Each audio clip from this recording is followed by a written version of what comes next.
మనకు ఫోన్ అందగానే ఊటావుట్ అయిన SDRF team మరియు ఫైర్ సిబ్బంది ఊటావుట్ అయినా వచ్చి వాళ్ళను కాపాడినాం. బాగా రిస్క్ తీసుకొని అంటే ఎక్కువ ప్రవహిస్తున్న సందర్భంగా తాడు సాయంతో మరి లైఫ్ బాయ్ సాయంతో అందరినీ బయట తీసుకొచ్చిన ఇళ్ళ నుంచి చిన్న పిల్లలు కూడా ఉండే చిన్న పిల్లలను కూడా రిస్క్ తీసుకొని వాళ్ళని కూడా తీసుకొచ్చినాము. यहाँ तक कि उनके घर में पूरा पानी घुस गया था। हमारे लोग को मालूम हुआ कि हमारे दोस्तों फ़ोन करे हमको, भाई ऐसी ऐसी बात है। बोलता हम बाहर थे, हम लोग आए। आने के बाद हम देखे यहाँ तक कि जाने की कोशिश बहुत करे पर नहीं जा सके।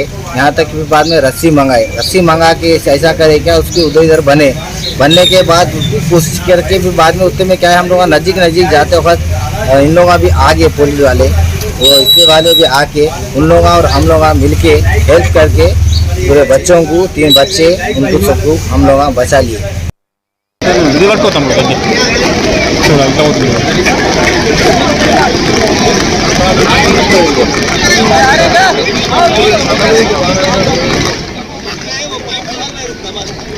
రైట్, ఆదిలాబాద్లో వరద తీవ్రత ఎలా ఉందో ఐ న్యూస్ స్క్రీన్ మీద మీరు ఎక్స్క్లూజివ్గా చూస్తున్నారు. సుభాష్ నగర్, రామ్ నగర్, టీచర్స్ కాలనీ, మణిపూర్ కాలనీలోకి నీరు చేరింది. ఇళ్లలోకి వరద రావడంతో ప్రజలను సురక్షిత ప్రాంతాలకు అధికారులు తరలిస్తున్నటువంటి breaking news I news screen మీద ఎక్స్క్లూజివ్గా చూస్తున్నాం. ఒక తాడు సాయంతో అక్కడ ఉన్నటువంటి వారు ఆ వరద ఉధృతిని దాటుతున్నటువంటి విజువల్ని అయితే మనం చూస్తున్నాం.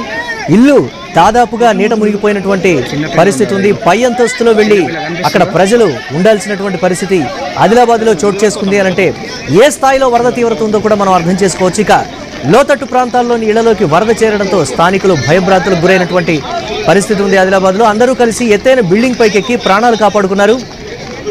ఎస్డిఆర్ఎఫ్ టీం రంగంలోకి దిగింది. ఒక్కొక్కరిని సురక్షితంగా బయటకు తెస్తున్నారు అధికారులు. పునరావాస కేంద్రాలకు అధికారులు వారిని చేరుస్తున్నటువంటి ఐ న్యూస్ స్క్రీన్ మీద ఎక్స్క్లూజివ్గా విజువల్ రూపంలో చూస్తున్నాం.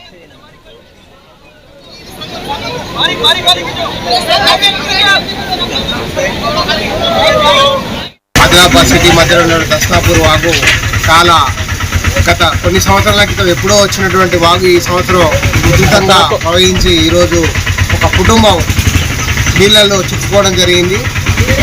ఈ కుటుంబం చిక్కుకోవడానికి కారణం ఏంటంటే మెయిన్గా ఈ దస్తాపూర్ వెంబడినటువంటి బఫర్ జోన్ అని మనం ప్రభుత్వం నిర్ణయించింది.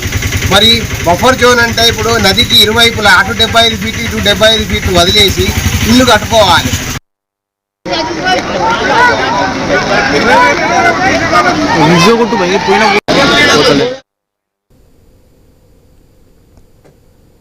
రైట్, ఆదిలాబాద్లో చోటు చేసుకున్నటువంటి ప్రస్తుత పరిస్థితికి సంబంధించి మరిన్ని అప్డేట్స్ మా కరెస్పాండెంట్ శ్రీనివాస్ అందిస్తారు. శ్రీనివాస్, ఇంకా వరద ఉధృతిలో ఎంతమంది చిక్కుకున్నట్లుగా తెలుస్తోంది? ఎంతమందిని ఇంకా పునరావాస కేంద్రాలకు తరలించాల్సినటువంటి అవసరం ఉంది? అధికారులు ఏం చెప్తున్నారు? అప్డేట్స్ ఏంటి ఓవరాల్గా?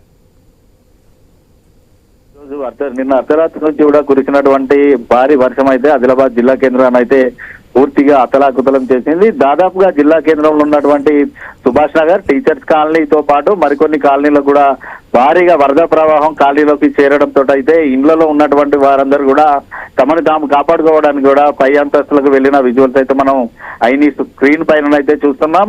అయితే దాదాపుగా ఉదయం నుంచి ఈ రోజు మధ్యాహ్నం వరకు కూడా కాలనీ వాసులు అయితే పైన అయితే ఇటు షెల్టర్ తీసుకున్న పరిస్థితులు అయితే ఉన్నాయి.